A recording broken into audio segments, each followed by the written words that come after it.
Hello friends, ക്യാരറ്റും ബീൻസും കൊണ്ടൊരു തോരൻ ഉണ്ടാക്കുന്നു. അതിലേക്ക് ക്യാരറ്റ്, ബീൻസ്, ഒരു പച്ചമുളക്, ഒരു സവാളയുടെ പകുതി ചേർത്ത് തോരൻ വയ്ക്കും. പാൻ അടുപ്പത്ത് വെച്ച് എണ്ണ ഒഴിച്ചു കൊടുക്കാം. തോരത്തിന് ആവശ്യമായ കടുക് ഇട്ട് കൊടുക്കാം.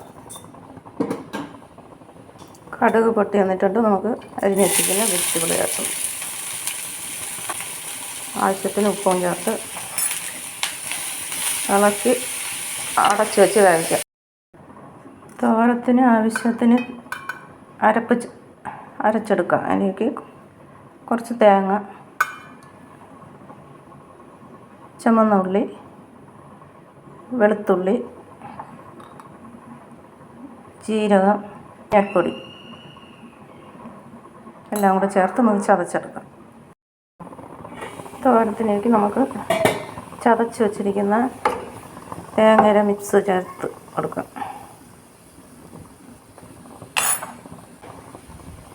ചേർത്ത് ഒന്ന് പൊതിഞ്ഞ് വെച്ച്